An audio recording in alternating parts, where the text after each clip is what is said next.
at St. Aloysius Church on West Side Avenue. So if you can keep their thoughts and prayers for him at this difficult time. That was his best friend and the best man at his wedding. So he is definitely feeling some type of way today. And since it's happened, it's been a lot. So just wanted to get that out there. I will now turn it over to Council President Waterman. Good afternoon. Our first director, Director Kears.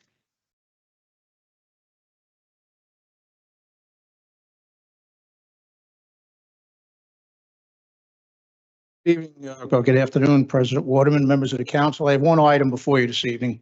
Resolution 24-524, item 1051. Resolution will ratify an emergency contract with McCluskey Mechanical Contractors Incorporated for the repair and replacement of the HVAC system at the firehouse located at 595 Palisade Avenue. Total amount of the contract is $129,655, and the funding is available in a DPW capital account. First, I want to thank you for putting this on the agenda. The firefighters really need that relief up there. Once this is ratified, how long do you think it'll take before them to come in and fix the AC? Do they have an idea? The time We actually, I had my division director, Director Fonseca, reach out to the company. The problem that all people are having now, especially HVAC systems, is backlog on equipment.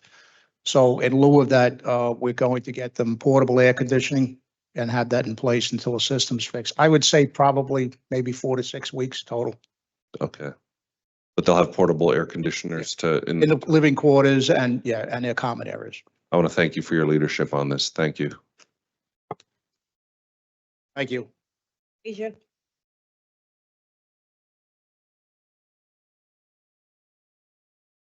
Good afternoon, members of the council. I have 3 items for you today. The first one is item number 10.36. That's a resolution number 24-509. And it's a resolution authorizing the business administrator to execute the discharge of a mortgage encumbering 34 Gardner Avenue. The homeowner was provided $6,000 for a HORP program. That's the homeowner repair program.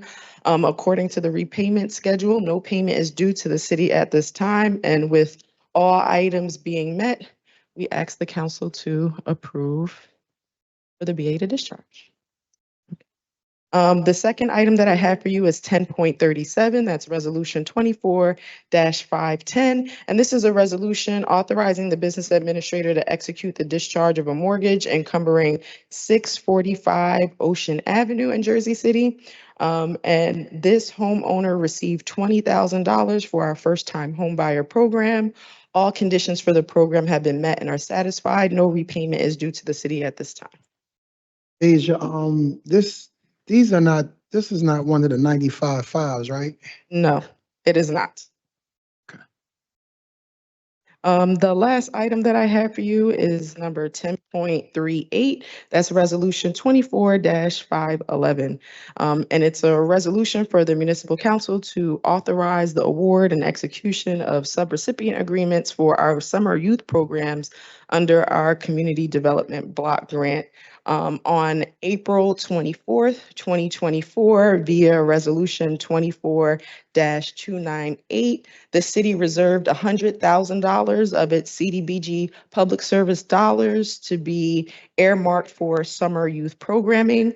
We are funding the following agencies: Educational Arts Team, Hudson Community Enterprises, New City Kids, Nimbus Dance Works, Styles House, Team Wilderness, the Kennedy Dancers, and the Urban League of Hudson County, all at various awards amounts totaling the $100,000 summer reserve. Deja, with regards, so when we give the funds to the nonprofits, so is the services free? So let's say if you give, I don't know, someone $20,000 grant, subsequently do Jersey City residents or youth get to attend that program for free? Is that money allocated to fund a particular amount of youth? How does that work? So it would be different for each organization based on what their needs are in the application when they make application for funding to us. So some agencies are requesting that we pay for the funding of the staff who are actually executing the services. Some of the organizations provide scholarship, which is what Nimbus Dance Works does. So it offsets the cost for the low to moderate income eligible youth to be able to participate. But there's a lot of budget analysis that goes through that because we have to make sure that we're not over subsidizing them and that they're using their funds appropriately. Some agencies want us to help offset the cost of their space and we put funds towards rent. So it would be any eligible expense under the CDBG program guidelines. Thank you. Thank you. Deja, just 1 second. So just to make sure it's 10.36, 10.37, and 10.38. That is correct. Thank you. Lee? Good afternoon, Council President and Council members. Division of Immigrant Affairs, we only have one item, number 10.40, Resolution 24-513, seeking the authorization to accept grant funding from the State Department of Human Services Office of New Americans. The grant is called the Employment Authorization Assistance Grant. It lasts for 1 year, starting from September of this year, in the amount of $225,500. It will be used to set up clinics to assist refugees and asylees from 4 countries, Cuba, Haiti, Nicaragua, and Venezuela, and also to assist the Afghans with temporary protected status to help them with the documents and application for the employment authority to help them get started. Is this being dispersed, this grant, is it dispersed to like different groups so that they're the ones doing the outreach, or is this through the? We have partners, about 6 partners that will assist us with the space for the clinics, personnel that speaks such as French Creole to help the Haitians. 6 partners that will be receiving the grant funding, what portions of it. Will the council be notified as to when the clinics happen, or is it just like? Sure. Right now, it's still at the beginning stages, and we're still awaiting further details from the State Department. Awesome, thank you. No problem. Thank you. Christine? Council President, City Council members, I have 2 items for you today for Cultural Affairs. Item 10.24, Resolution 24-497. This is a resolution authorizing professional services to Grucci for fireworks for July 4th. And 10.25, a resolution authorizing us to enter into an agreement with the Jersey City Board of Education to provide security at the Jersey City July 4th celebration. 24-498. So, is this the security for like the traffic control area? That'll be handled by JCPD. This is for wanding at the entry points. Say that one more time. For wanding and bag checking. Oh, checking in and, okay. They have all their own equipment, so it's been a good partnership in the past. Thank you. Is this, I was gonna say, is this the typical rate, like 61.5 an hour for the 53 security guards and then another 68 for the senior ones, or the supervisors? It's based on their overtime rates. Ultimately, it will probably be less than this. So this is the max amount. Okay, all right, thank you. Owen? Morgan?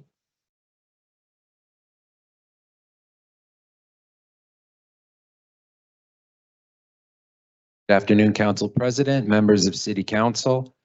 HHS Food and Nutrition has 2 items for your consideration.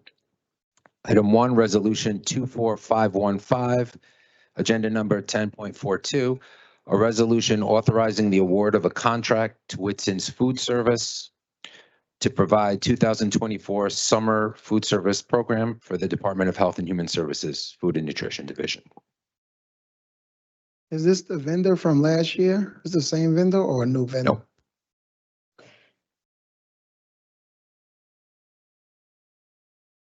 Good. I know you guys looking. That's, okay, next one, come on. All right. Resolution 24512, agenda number 10.39, a resolution authorizing the City of Jersey City Department of Health and Human Services to accept the 2025 WIC Health Services Grant from the New Jersey Department of Health.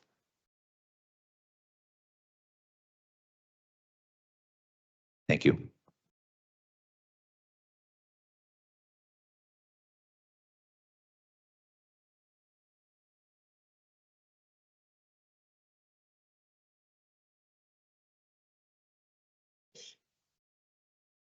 Tricia?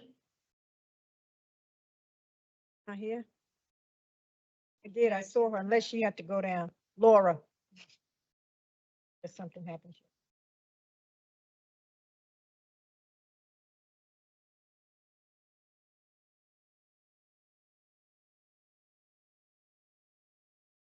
Good afternoon, council members. I'm here for resolution 24-482, item number 10.09.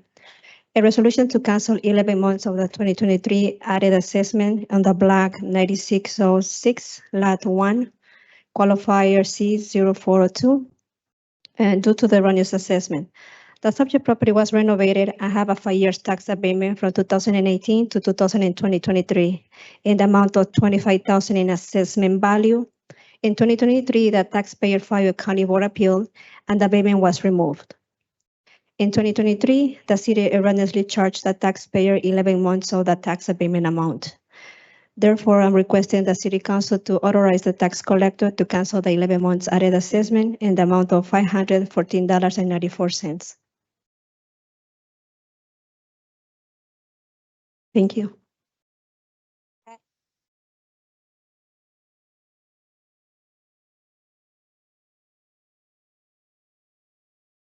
Good evening, Council President and members of City Council. I have one item for you tonight from City Planning.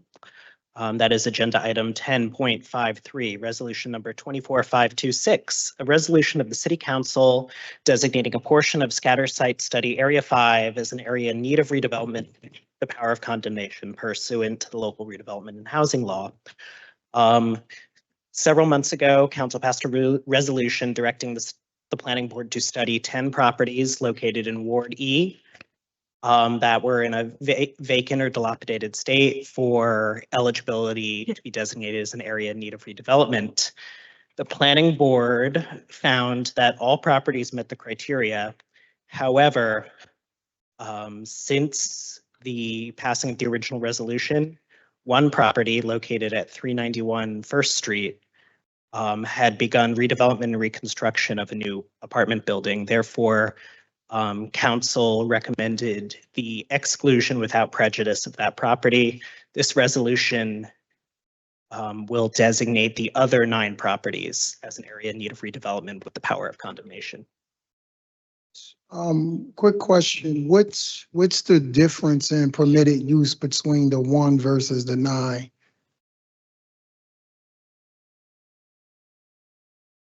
Sorry, Councilman, I don't follow. Could you rephrase your question? So you said, the area is designated, was studied for redevelopment, potentially to build something, correct? So designation as an area in need of redevelopment means it meets the criteria based on the state's redevelopment and housing law or designation for redevelopment as an area in need of redevelopment, which could mean inclusion in a redevelopment plan, eligibility for redevelopment area bonds, or in this case, since there's the power of condemnation, allowing but not requiring the city to exercise the power of eminent domain to acquire the property. Yeah, the power cable was unplugged, and so Okay. whatever battery had, it died, and then Sure, if I can just add, I appreciate the planning's work to help us move this forward. All of these properties, except the one being excluded that's now being worked on, have been in a state of disrepair, certainly since 2021 when they were flagged, but many for years and years beyond that. And then, this isn't the planning purview, but obviously once added to the scattered site plan, the JCRA will contact the owners, and our hope is for them to just take action and maintain their properties, right? That's issue. That's, step number one. Everyone benefits from that. But we want to have the option and the tools if they continue negligent ownership of the properties for multiple more years, that the city can take action and ultimately, remove eyesores from the community and return them to the community as well-maintained properties. Mhm. Thank you.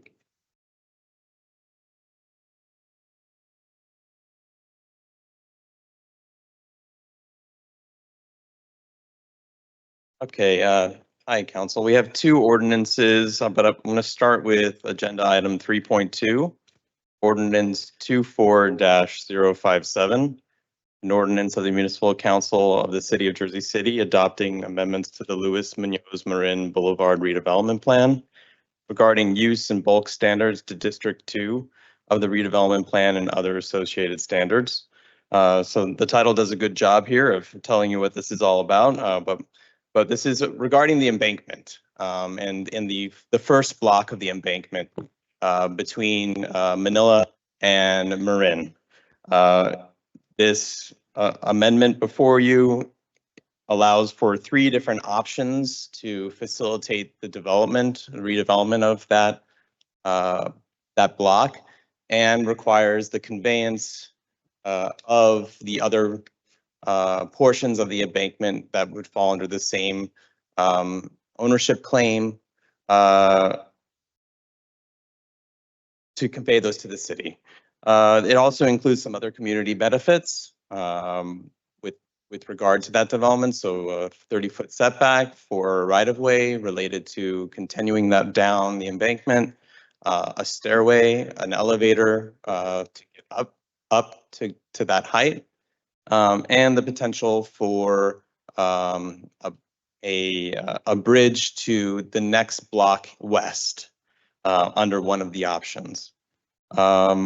A community meeting was done with Harsimus Cove Neighborhood Association just the other week, and I'm here if you have any questions.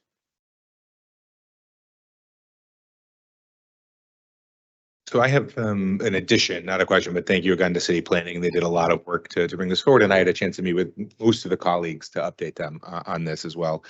I'll pass this around. There are small amendments that we want to make before first reading, and I believe if Amanda and Law can chime in on how to do that, I'll just pass this around. Sure. You're still going to have to make a motion, Councilman, to amend. So there'll need to be a motion and a second, and then you can read it. And if you give it to your council colleagues, that would be helpful. Read it into the record, and then we'll take a vote on it as amended. There needs to be 5 yes votes no matter what. And do I make the motion before we vote on first reading introduction or after we vote on first reading introduction? Before. Before. Okay, so basically that would be the first thing we would do if we're doing a ceremonial. Okay. Correct. Got it. All right, thank you.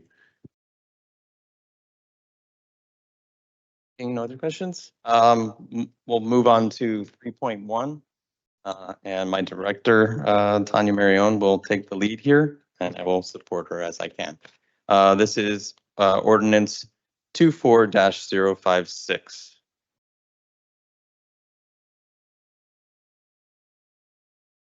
City Council sent the resolution to us a month ago, asking us to review an ordinance to amend Journal Square to require mandatory affordable housing. The planning board deliberated a couple weeks ago and proposed something different.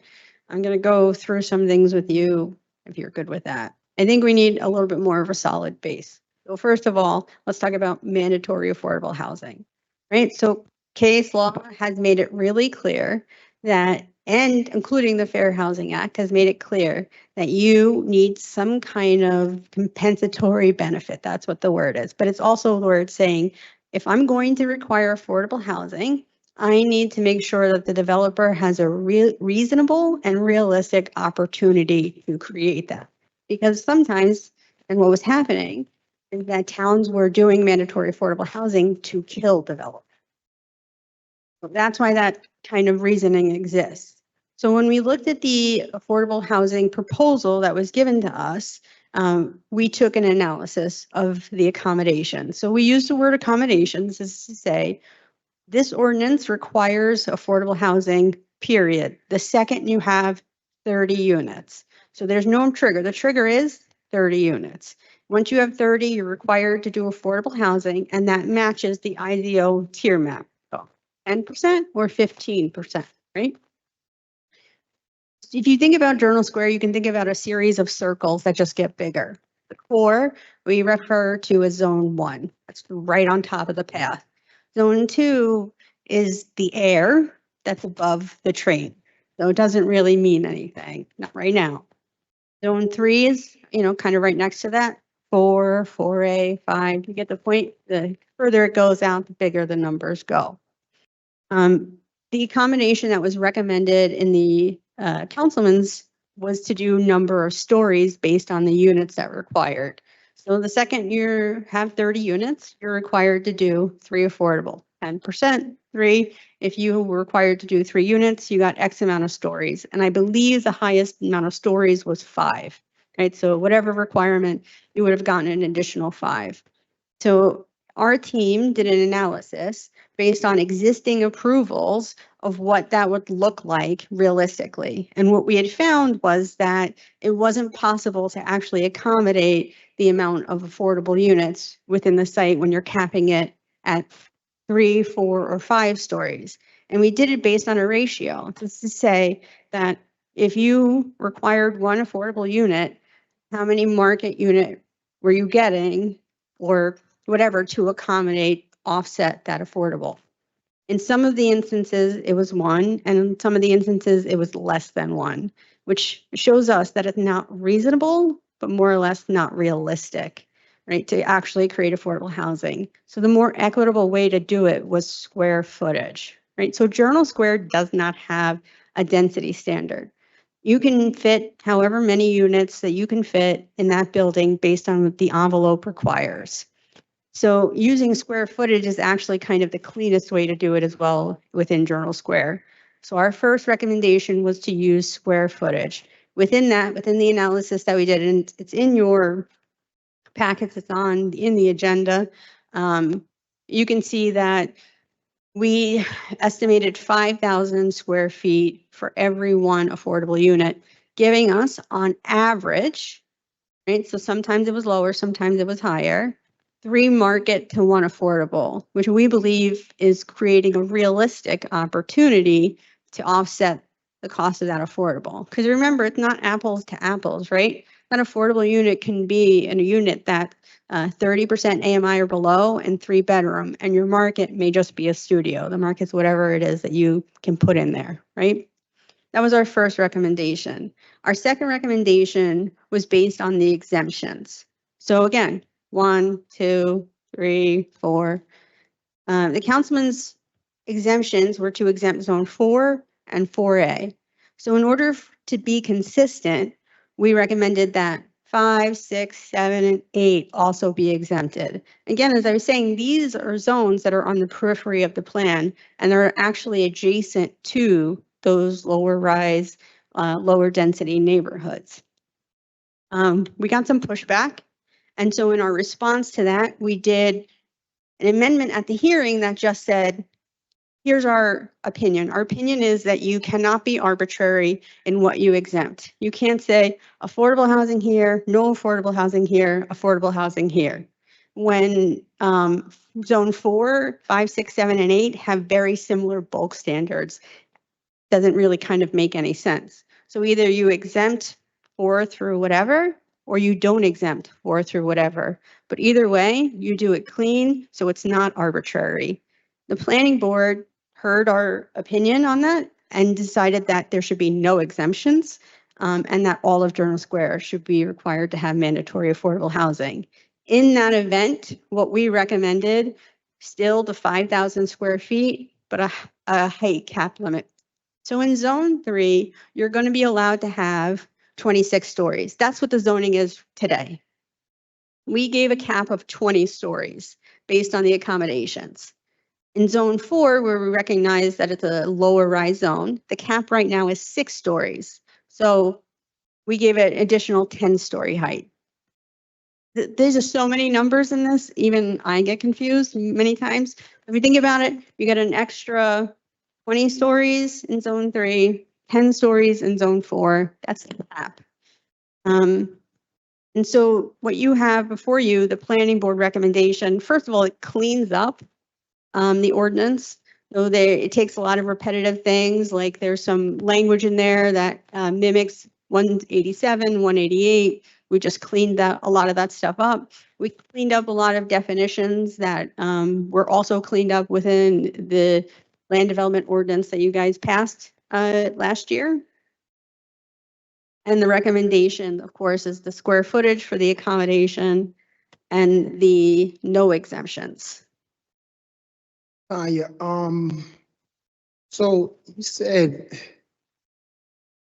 that in Journal Square, they could just, right now, before this ordinance, they can just build what, any amount of units that the establishment permits, correct? That's correct.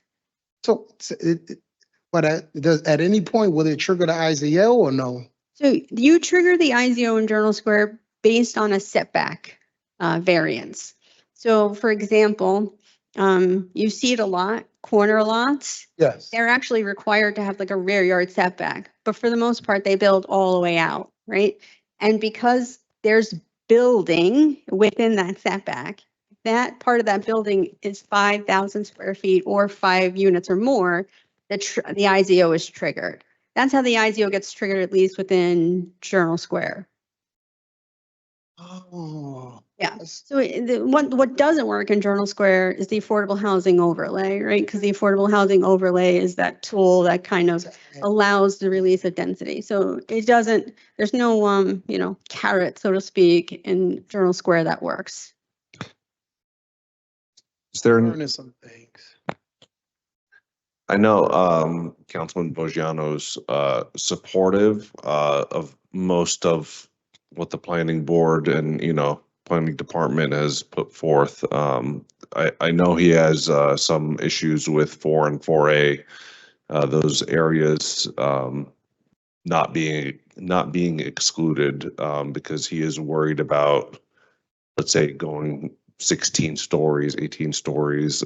Is there any way for us to address that or exclude them or put a limit on the height as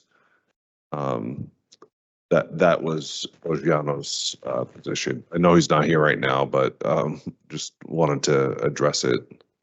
Well, I mean, the council can amend it. The planning board's recommendation is going to stay whatever the recommendation is. It's kind of done already in that regard. But I would caution as to do an all or nothing, which is the 4 and on, or keep it all. Because again, I think removing 4 and 4A sets you up for arbitrary and a challenge, and the whole thing will get thrown out. Are those areas more residential in character, or like what's the current height limit right now in that area? In zone 4 and 4A. So zone 4, you can go up to 6 stories unless you are on a corner and you have a corner bonus. You can go up to 14 stories if you have a corner bonus. In zone 4A, it is controlled by the street width. So it can be anywhere. So if you're on a smaller street, you're going to get 40 feet. If you're on a larger street, you can get up to 70 feet. Again, it depends on the height of the width of the street. Okay, thank you for putting this on the record. That's all. My last question, Matt. Wow, this is like really amazing to me. So the corner parcel of land, you can get more density, right?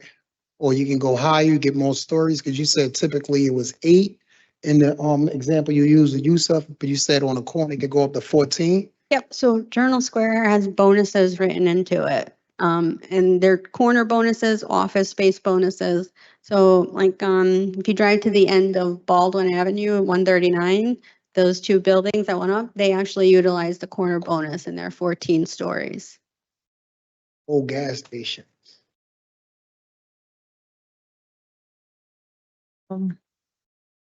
Getting concerns about this, from different developers, Tanya. I know you worked this out, but, Chuck, I want you to come and ask this question that, concerning the partial that you have, your client have, because, he's at the end of, almost at the end of the, street that he's going to build on. That's what I'm saying. They're coming to us at the last minute. This is always last minute stuff. And, we don't get clarity because I'm just getting this. I know Tanya done did her research and, came up with the best plan possible because she's really fair. If anybody I know is fair, it's her. She gets it with development. But I know your client had a concern that I just want to get clear what it is here based on what I'm hearing from Tanya, what she's done. Well, yeah, for the record, Charles Harrington of Connell Foley. I'm not sure which client you're referring to, but I do have Oh, you're concern. both of them? Are both of them your clients? I have a number of clients that Honey, have properties in Journal Square, and I did bring this up to the planning board. Our concerns, specifically with regard to Zone 4. I have clients that want to participate in this. They have properties in Zone 4 where they would, if they did projects with 30 or more units, they would be subject to the affordable housing. right. And then one concern is the 10 stories, that they think that's not enough, that we're request that it be 20 stories, like Zone 3. And those properties are located within Zone 4 that are between Summit Avenue and Kennedy Boulevard. So there's a little pocket of properties that are within that, close to the Homestead Place extension area. And a Homestead Place you have the Journal Square across the street, which are, 50 plus stories, if not more. I'm sure it's more. And then the Homestead Place developments are 27 stories. So the idea is within that Zone 4 area to provide for the bonus similar to Zone 3 that you could have up to 20 stories. And then there's because I understand there's a concern about some parts of Zone 4 that may or may not be appropriate, but we think that area would be appropriate. And I don't represent all the property You're right. within that area. I'm just saying, some of my clients have expressed that concern, and I know there's other property owners within that area that would support that. And then I also have other clients that have the corner lot bonuses. There's only so many that are within Zone 4 that have the corner lot bonus, and they've already been identified as properties that could support additional height.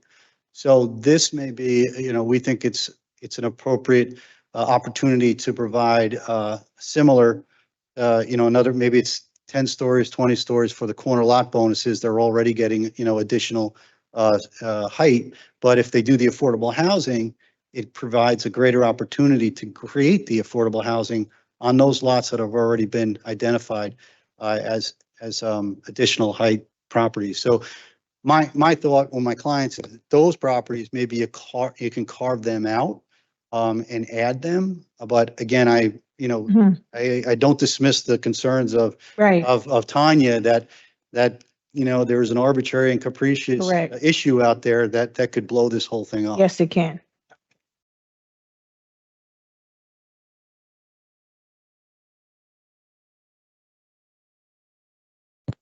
Any other questions? Sure. So that's not a question really, but it's just so what we're being asked to do by Councilman Bojano, who won't be in attendance on Wednesday, is to introduce, and then his plan is to introduce amendments on the July 10th meeting. Yes. Okay.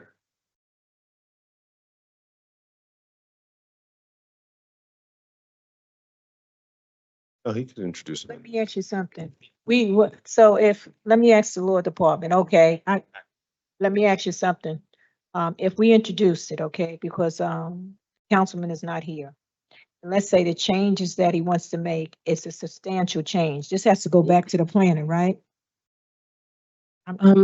Not necessarily. It would have to go back up for a first read. Not necessarily go back to planning. It would depend on what comes back. So planning is done with this, Yeah. Correct. us, okay? And just based on what the planning, our planning director told us, the chances that we would take if we just start carving pieces out. Correct, Tanya? If we carve out certain sections, we will be jeopardizing the whole thing. Yeah, come on, Tanya. I'm sorry. I'm sorry. If we start carving out pieces, we will be jeopardizing the whole plan pretty much. You take 4 out, Yeah, is that what you mean? yeah. Yeah, like I said, if you just want to think of it kind of logically, right? Zone 4 is closer to the core.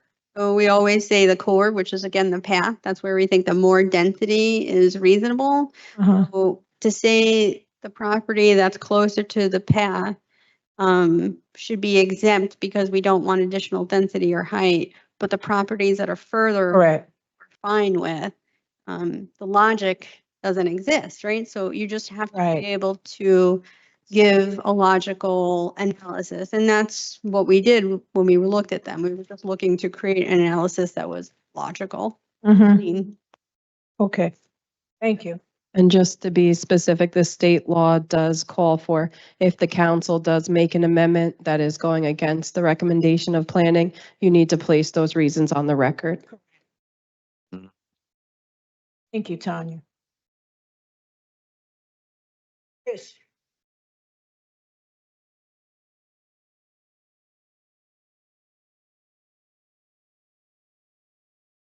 Afternoon, Council. I have two resolutions to present, 24-474 10.1 and 24-475 10.2. Both of these resolutions are for lost third-party certificates. The lien holders lost them and provided us an affidavit with a cost of $100 per certificate to replace them as required by state statute. So these are lien holders that lost their certificate and we're just replacing them? Yes, they pay us $100, we just duplicate them. Okay. I have a couple more with the law department's help. There are agenda 10.4 through 10.8, resolution 24-477 through 24-481. Take one at a time. Read them each. Okay, there are resolutions to redeem tax sales certificates for block 21701, lot 10, and 21701.01, lot 1. These resolutions are for properties that are actually a city street. The developer, here, John can explain it to you. So 10.4 we talking Yeah. They're all the same. this is a condo development right outside the West Side Avenue light rail station, about a block away off West Side Avenue. And there have been some title issues where it does not appear that all the properties got transferred over to the various homeowners associations within the development. The developer has since gone bankrupt and does not exist anymore. Because of the title issues, tax bills were being sent to an entity that was not responding and obviously not paying the taxes, so tax sale certificates were issued on the properties. They basically consist of they're private roadways that were supposed to be dedicated to the city.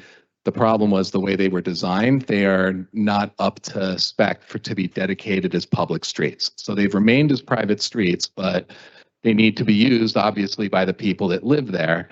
There was an example, I believe, over a decade ago of someone who'd done something similar, I think in the same development, who got title to one of the properties through a tax sale foreclosure and then put up a fence around it to essentially extort the property owners to buy the property from them. So this is to head anything off like that, and then we can look into, once the homeowners associations have gotten together and figured out how to clear up the chain of title, they're the ones that would technically owe the taxes on the properties anyway. We get them to reimburse us at that time. If they don't, we'll file a lien on the properties. And John, so this, is this on, it's not on grant, is it? One of them. It's the West Side Station condos, which are, that's like Mallory, technically it's like Mallory and Grant. It's got the, you know, the Tribeca, that's the right, that's the condo complex, correct? Yeah, it is. It's Mallory and Grant and Claremont. It's kind of all nestled within there. Right on the other side of the parking lot from the. So these entities paid the quote unquote lien. So what so what are we refunding a resolution authorizing a payment? Who, the $4,455, are you giving it back to Honey Badger?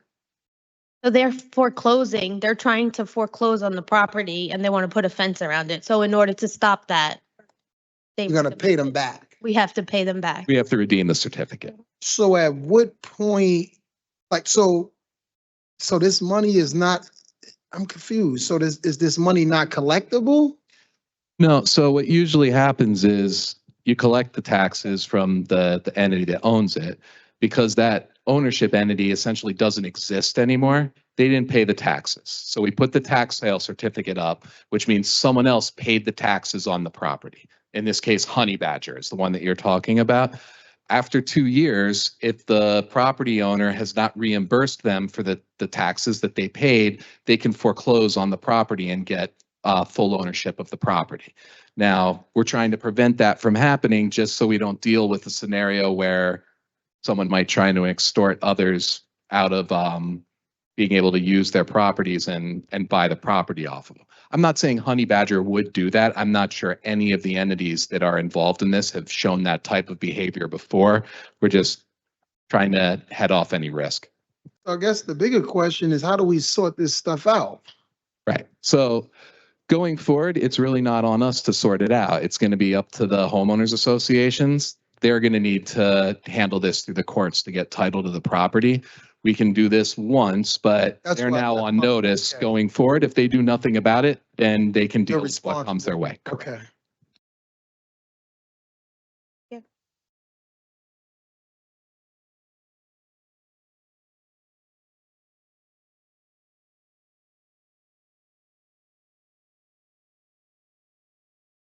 Hello, Council President, members of the council. Hope you're all well.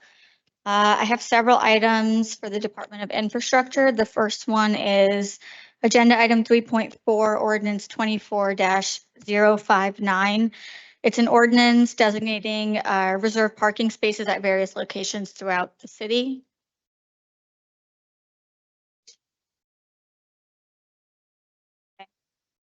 The next one is Agenda Item 10.44, Resolution 24-517.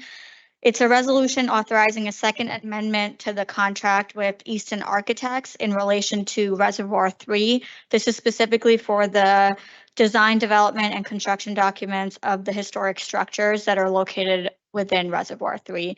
The amount is $256,850. When would this commence? It's not for the commencement of the construction itself. It's for the development of the plans that would be needed for the construction to happen. Because they're historic structures, there are several state requirements for how the remediation of the structure happens and what it can be used for. So we need to develop plans to do that. We are at the same time working on advancing the one structure that is farthest along that can move towards construction and rehab. But that project has to go out to bid. You may recall, Councilman, that we had put it out to bid twice. It came back with the bids being significantly over budget by over $1 million. So we're working on that part. This is for design development for the other historic structures in general. And you'll try and coordinate this with the remediation that's happening at the same time so that the structure. Yes, so the goal is to minimize the disruption to public access of the park as much as possible. So the remediation is the next phase of the work that's going to happen of the water. And this would be an additional phase on top of it. The full vision for the park has many, many phases that will, you know, come in the future. And how much longer do you anticipate before the public can enter, at least for this season, in terms of time? So we were ready and then encountered a few issues, so I don't want to give another date and jinx us. Okay. I think we're very, very close. There's a little bit more work that has to be done on the interior, which came up just with the passage of time while we were working on the bridge. So the bridge portion is now completed. There's some other work that we have to do along the path. I don't think it will be too much longer, but I hesitate to give you, you know, understand. this many weeks or this date at this moment. Once we start the work that has to happen now, which will be limited and contained, and we have the professionals on the site and they have a start date and a timeline established, then I'll be able to share with the council that, you know, we're this many days out, which should be happening next week. Okay, I understand. We don't want to jinx it. We jinxed it once before, and we want to make sure, you know, it opens up smoothly. Exactly. The next item is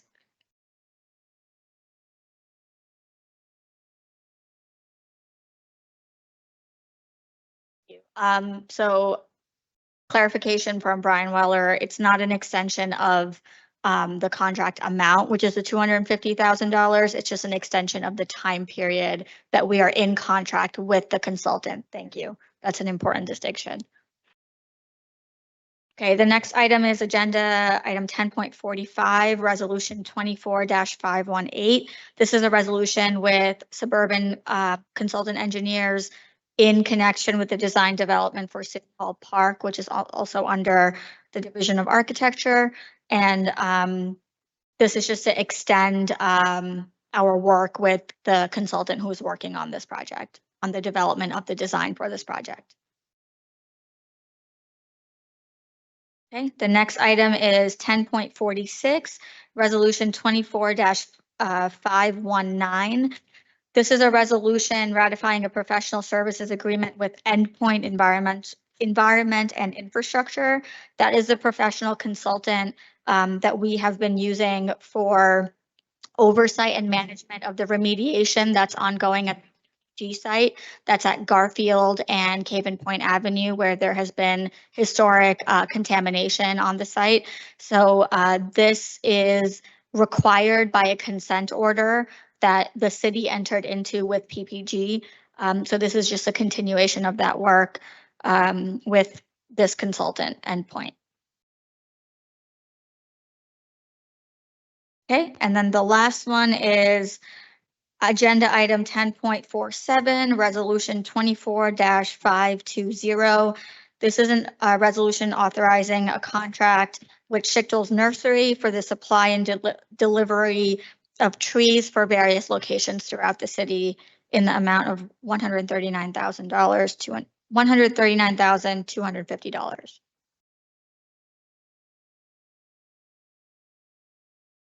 Thank you all. Have a good evening. Thank you. Jimmy.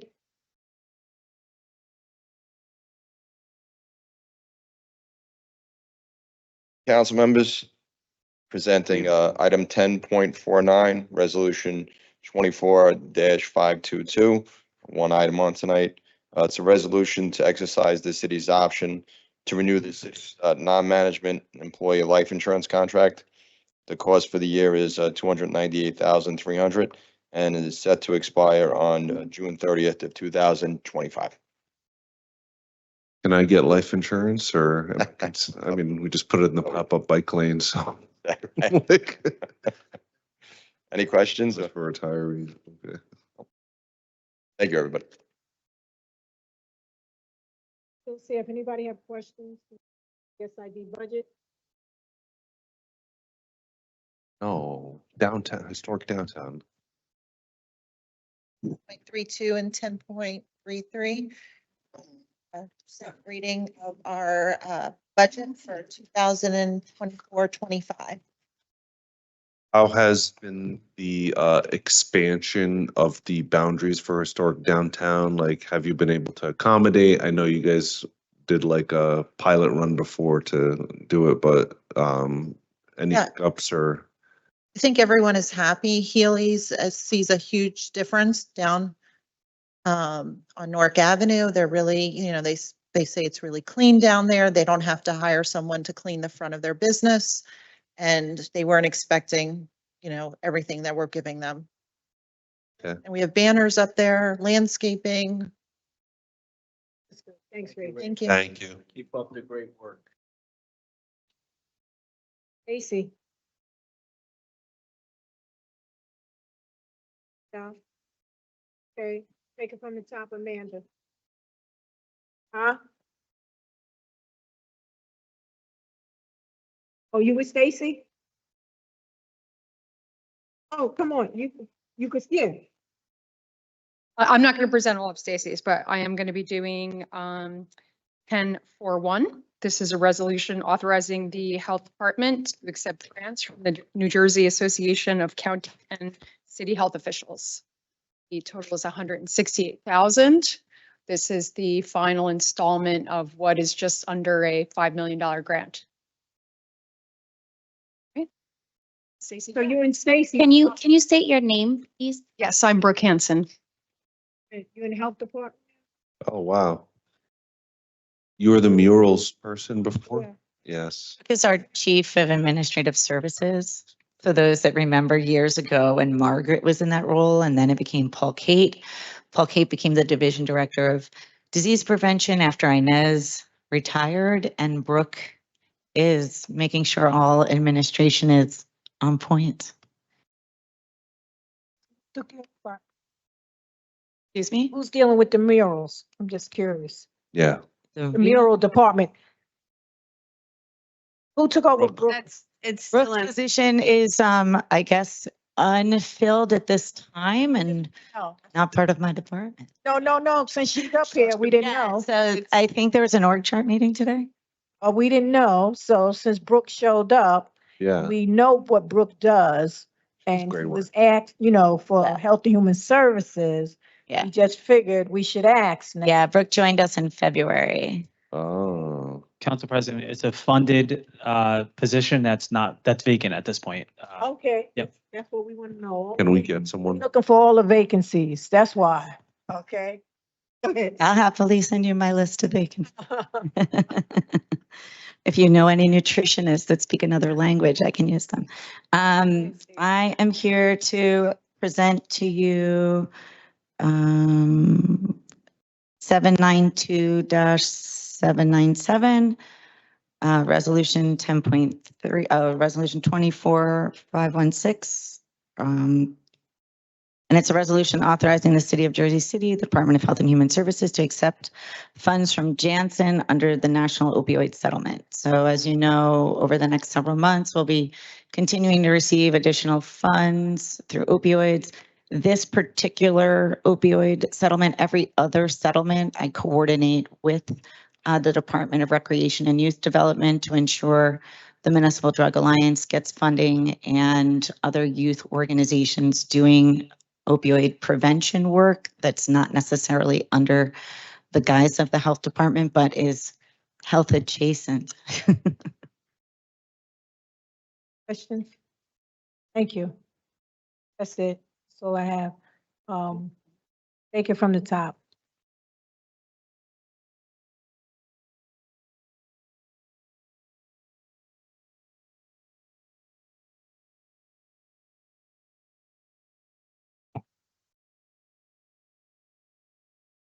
Okay, so our first reading ordinance is 3.1, 3.2.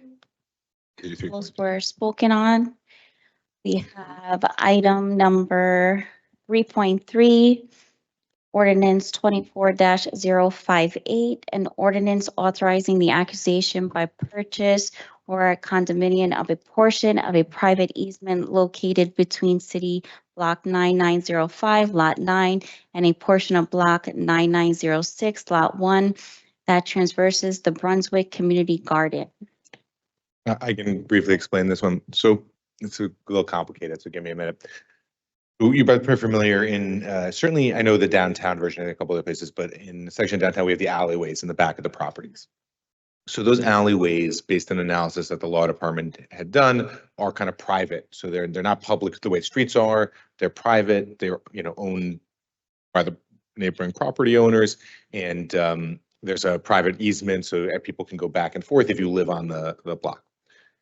So in this case, we're talking about the alleyway that's on the alley between Monmouth and Brunswick, between 5th and 6th. And if you've been there, it basically dead ends into the Brunswick Community Garden, which is a lot that's owned by the city of Jersey City that we lease to the community to use for one of the gardens.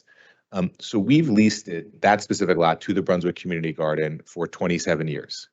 So for 27 years, that alley has been closed and that garden has just operated there 27 years. We think it's actually much longer than 27 years that it's been closed, but we're waiting to try to get proof on that. But we can definitively say for 27 years it's been closed.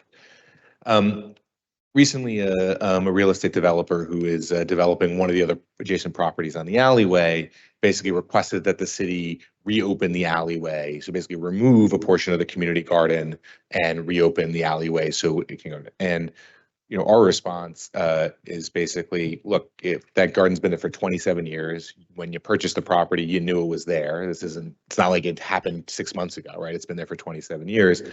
The garden deserves the full space, and no other property owner on that block, there's still the entrance in and out of Monmouth Street, right? So it's not as if you can't access your alleyway. You can, you just have to go in and out on Monmouth Street. And, I think the hope had been that the person would just sort of say, hey, we understand this is a community asset, it's been there, but that hasn't been the response. So we want to just make sure we have all our tools in place to just make sure there's no legal ambiguity about what's going on with this alleyway. So what this resolution would do is allow the city to have the opportunity first to purchase, and then if that didn't work, use eminent domain just to take that small portion of the alleyway, again, on that lot, and then basically merge it with the lot that the community garden stands on. So the community garden's lot, it's clear and full and all that. So that's the quick overview of what we're trying to do here. I think that property's been there for over 40 years, that community garden. Yeah, I mean, it's been there for a long time. Okay, on to our second reading ordinances, item 3.4, you read? 3.4. yeah, Okay. 3.4 we spoke. Okay, so second reading ordinances, we have item number 4.1, ordinance 24-047, a bond ordinance providing for various 2024 capital acquisitions and improvements by and in the city of Jersey City, in the county of Hudson, state of New Jersey, appropriating 60, therefore, and authorizing the issuance of 7 bonds or notes of the city to finance part of the cost thereof. We have item 40.2, ordinance 24. Amanda, Yes, read into the, we can't hear you. Into the mic. sir, sorry. Go ahead, John, you wanted to say something to? Oh, yeah, sorry. Just for the capital ordinance, we will update the spreadsheet that we provide the council with the actual items. There was some additional requests for engineering and architecture that the dollar amount won't change, but we're just reallocating some surplus that we'll anticipate. Minor changes that won't affect the bottom line.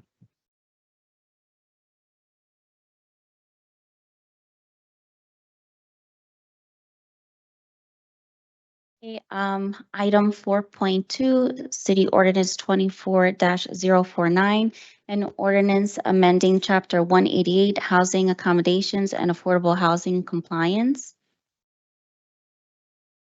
Item number 4.3, ordinance 24-050, an ordinance supplementing chapter 332, vehicles and traffic, article 2, traffic regulations, section 332-8, prohibited right turns on red signal to prohibit turns on red at all times along Montgomery Street.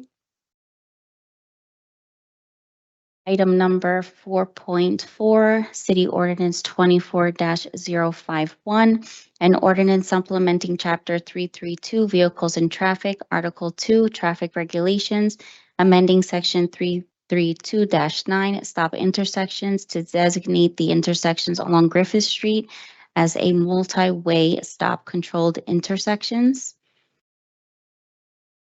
Item 4.5, City Ordinance 24-052, an ordinance supplementing Chapter 332, Vehicles and Traffic, Article 2, Traffic Regulations, amending Section 332-9, Stop Intersections, to designate the intersections of Monticello Avenue with Fairmont Avenue and Storms Avenue as a multi-way stop controlled intersections. Item 4.6, City Ordinance 24-053, an ordinance of the Municipal Council adopting amendments to the Greenville Industrial Redevelopment Plan to create the Linden Avenue East Remediation and Improvement Bonus. Item 4.7, City Ordinance 24-054, an ordinance authorizing the sale of certain easement and property ownership rights in city property located at Block 287, Lot 5, and Block 149, Lot 9, on the tax maps of the town of Kearney to the New Jersey City Department of Transportation, subject to the city rights to continued use and maintenance of its water line.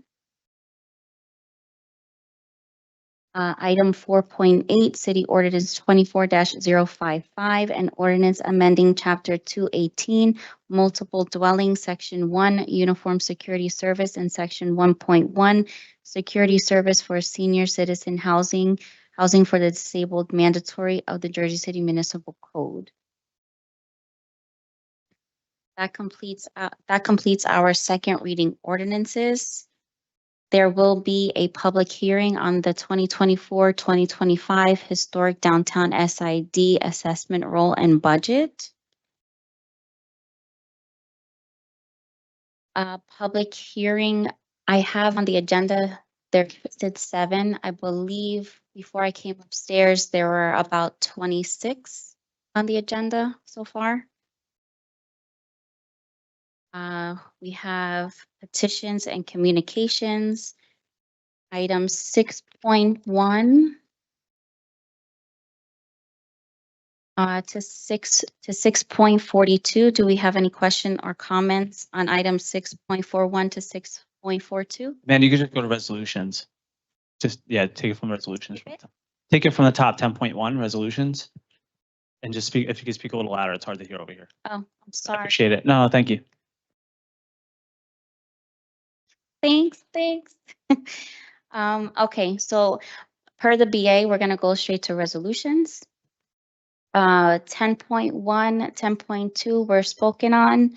Where item 10.3, resolution 24-476, a resolution authorizing the payment to Marcos Eklumos in sorry? All of those was done.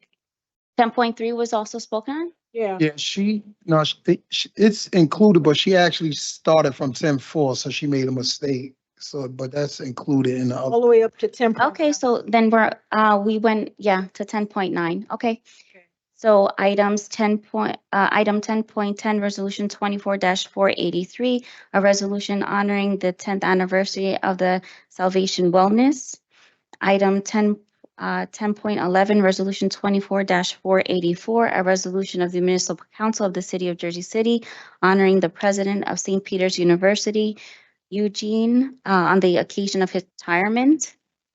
10.12, resolution 24-485, a resolution recognizing Justin Hall for his contributions to the music industry and cultural landscape of Jersey City in honor of Black Music Month.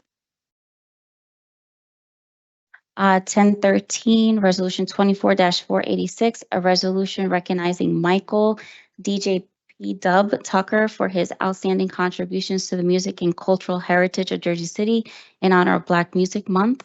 Item 10.14, resolution 24-487, a resolution recognizing Donald DJ Wiz Davis for his outstanding contributions to the music and cultural heritage of Jersey City in honor of Black Music Month.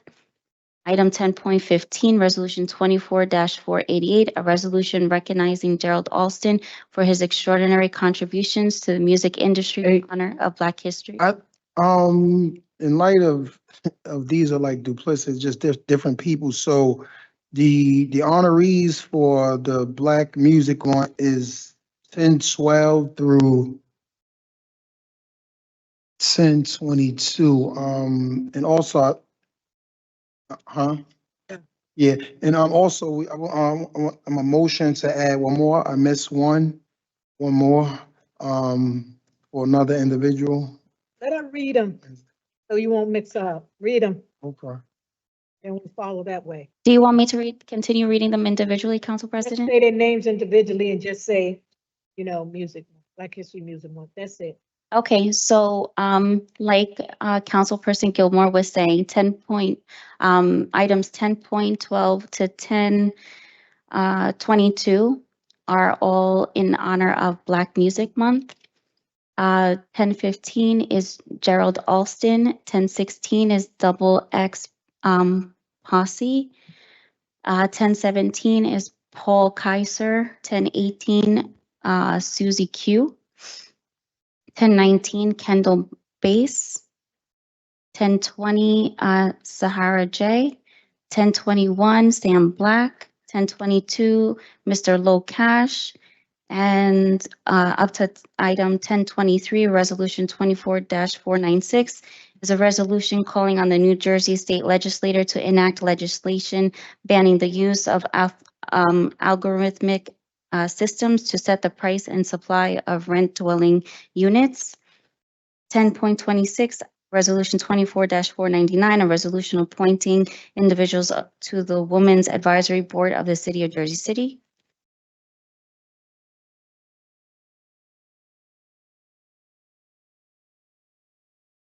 Item 10.27, resolution 24-500 is a resolution appointing Terry Fox to the Women's Advisory Board of the City of Jersey City. 1028, resolution 24-501 is a resolution appointing Laura as the tax assessor for the City of Jersey City. Item 1029, resolution 24-502 is appointing Carl Zaplicki Jr. as a member of the Alcoholic Beverage Control Board. 1030, resolution 24-503 is appointing Rachel as a member of the City Alcoholic Beverage Board. 1031, resolution 24-504 is approving the reappointment of the individuals to the Jersey City Arts and Cultural Trust Fund Committee. 1032 and 1033 were spoken on. Item 1034, resolution 24-507 is a resolution ratifying a contract award to Royal Printing Service for printing official election machine and sample ballots for the primary election on June 4th, 2024. Item 1035, resolution 24-508 is a resolution authorizing liens against the properties listed herein, the cost for removing litter, debris, etc., to in accordance with NJSA 40:48-2.14 and Jersey City Code 287-4. 1030 items 1036 to 10.47 were all spoken on. 10.48, resolution 24-531 is a resolution ratifying an agreement with Network Management Solution Incorporated for the support of proprietary computer network hardware and software without public bidding for the Department of Administration Division of Information Technology. Item 10.49 was spoken on. Item 10.50, resolution 24-523 is a resolution authorizing the purchasing agent to sell various motor vehicles at public auction. 10.51 was spoken on. 10.52, resolution 24-525 is a resolution of the Municipal Council approving the application of Dwight Street Block Association to participate in Adopt a Lot program regarding Block 25604, Lot 8, more commonly known as 184 Dwight Street. Item 10.53 was spoken on. 10.54, resolution 24-527 is a resolution renewing a professional services agreement with Cleary and Jacoby, Afori, and Jacobs LLC to represent the City of Jersey City in various EEO independent investigations. And a minute, Council President, 1055 is not ours, but 1054 and then 1056 through Let me make sure.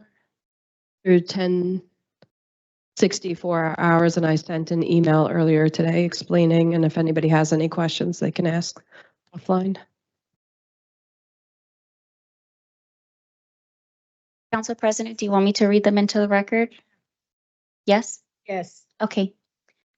So 10.55, Resolution 24-528, a resolution authorizing the City of Jersey City to apply for and accept grant funding from the Hudson County Open Space Recreation and Historic Preservation Trust Fund for the City Hall Park Improvement Project. 10.56, Resolution 24-529, a resolution amending a professional services agreement with the law firm of Abruzzi, McDermott, Mastro, and Murphy, PC, to represent the City of Jersey City in various union negotiations. Item 10.57, Resolution 24-530, a resolution renewing a professional services agreement with Charles Montage Esquire to provide legal counsel to the City of Jersey City regarding Conrail's abandonment of the 6th Street embankment. Item 10.58, Resolution 24-531, a resolution ratifying the award of a professional services agreement with the law firm of Brady Greenan LLC to represent the City of Jersey City in the matter of Gregory Corrado versus City of Jersey City. 10.59, Resolution 24-532 is a resolution renewing professional service agreement with Lights of Palma Greenberg LLC to represent the City of Jersey City, Mark Bunbury, Scott Carbone, Mark Albies, and Stacy Flanagan in the matter of recreation versus City of Jersey City. Item 10.60, Resolution 24-533, a resolution ratifying the award of a professional services agreement with Antoine Law Firm LLC to represent Captain James Greco in the matter of David Goldverge versus City of Jersey City. Item 10.61, Resolution 24-534, a resolution ratifying the award of a professional services agreement with the same law firm to represent the employee Michael LaRoche in the matter of Travis Pittman versus City of Jersey City. Item 10.62, Resolution 24-535, a resolution ratifying the renewal of a professional services agreement with the same law firm to represent the City of Jersey City and the Jersey City Police Department in the matter of Christopher Sikora versus City of Jersey City. Item 10.63, Resolution 24-536, a resolution ratifying the renewal of a professional service agreement with Murphy Orlando LLC to represent John Manila, Sean Gallagher, and the Jersey City Ward Commission in the matter of James Cauldron and Jersey City United, the Ward Map, Jersey City Ward Commission, John Manila, Sean Gallagher, and the City of Jersey City. Item 10.64, Resolution 24-537 is a resolution ratifying the renewal of a professional services agreement with McMahon, Scotland, and Bowman LLC to represent the City of Jersey in the matter of Jeff Joseph and Stigra Co. for City of Jersey City. And then I have one resolution that's going to be a late item. It will be item 10.64, Resolution 24-538, a resolution establishing a committee for the purpose of reviewing various budget and personnel matters in various departments. You missed one? You're walking out of here. You missed one, you said, right? But you got all your music group here. You got your music group. Just let her read it. Yes. So she'll know. You have it? Council President, it's in iCompass. I could approve it and it'll go right to the clerk's office. Yeah, it's already in the system. It was just, we just have to add it to the other items. Okay. Would it be 10.66, Amanda? Okay, so then we'll have one more resolution to add, which is 10.66. Okay, late items require 6 votes for approval for resolutions. Okay. Motion. Second. Okay. Amanda, go ahead and read your spiel and we'll motion. Go ahead. You guys are killing me. Motion made by. Well, I'm just gonna pick. It was me. Okay, motion to adjourn at 5:22 p.m. by Councilperson Rivera, seconded by me. I'm gonna give it to Soleil since he's quiet. I'm giving it to Soleil. Me. Okay. There goes your late. We are out of here at 5:22. Goodbye. Want to take the lake out of more. Aye. Yeah, we're out of here. Bye. Okay. Thank That's it.